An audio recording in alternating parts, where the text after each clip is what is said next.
샬롬, 사랑하는 시민 여러분, 저는 대구지구 출신 GCTC 45기 장훈민 훈련생 간사라고 합니다.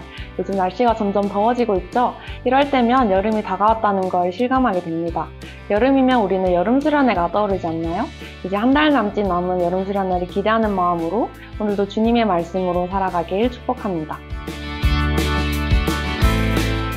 오늘 본문은 예수님이 체포되는 장면입니다.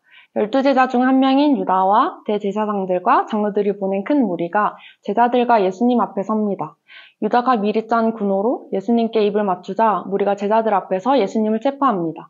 이때 베드로가 칼로 대제사장 종의 귀를 베며 저항합니다.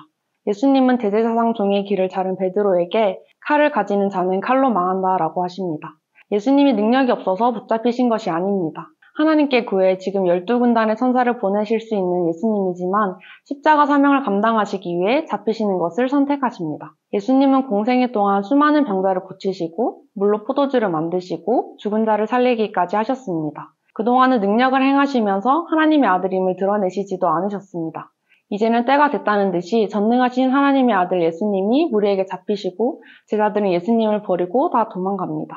얼마나 허무합니까? 예수님 옆에 아무도 없습니다. 예수님이 이 땅에 오신 것은 인류의 죄를 대속하는 죽음을 예언한 성경을 이루기 위함입니다. 우리에게 순순히 붙잡히신 것도 같은 이유에서입니다. 이미 계획된 하나님의 뜻에 순종하고 구약의 예언을 이루기 위함이었습니다. 핍박과 조롱, 고난과 고독의 길이지만 사명이라는 이름으로 예수님은 그 길을 멈추지 않고 걸어가십니다. 저는 오늘 본문 말씀을 묵상하면서 능력이 무한하시고 또 이미 모든 것을 알고 계신 예수님께서 하나님의 계획을 이루기 위해 아무런 저항 없이 사람들에게 잡혀가는 모습은 굉장히 인상 깊었는데요. 그러면서 한편으로는 나에게 이러한 순종의 모습이 있었나 돌아보게 되었습니다. 여러분은 하나님의 말씀에 온전히 순종하고 계신가요? 저는 말씀으로 살아내겠다고 말로는 수십 번 고백하지만 실제 삶으로는 적용하지 못하는 저의 모습을 발견하게 되었습니다. 오히려 할 수 없다는 이런저런 핑계로 하나님의 말씀에 순종하지 못했습니다. 저는 특히 염려하지 말라는 말씀을 실천하는 것이 어려웠습니다. 그래서 세상 사람들처럼 걱정하고 염려했던 저의 모습을 회개하며 또다시 나에게 걱정이 찾아올 때 염려하지 않고 기도와 간구로 하나님께 나아가기를 결단합니다.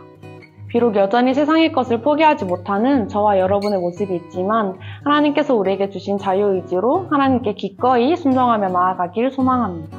풍산 독자 여러분, 지혜와 능력이 무한하신 예수님이 한낱 죄인들의 손에 체포되신 것은 성부 하나님의 뜻을 복종하는 모습을 하나님의 말씀에 대한 권위로 확증하신 모습이었습니다. 우리는 이러한 주님의 모습을 본받아야 합니다. 주님은 우리를 위해 고난당하시고 온갖 수모와 멸시를 당하셨으며 십자가상에서 우리를 위해 피와 물을 다 쏟으셨습니다. 이러한 주님의 사랑과 은혜를 늘 기억하면서 진실로 주를 사랑하는 마음으로 자신의 정욕을 다 버리고 주님께 온전히 헌신하고 충성하는 여러분이 되시기를 간절히 바랍니다. 샬롬!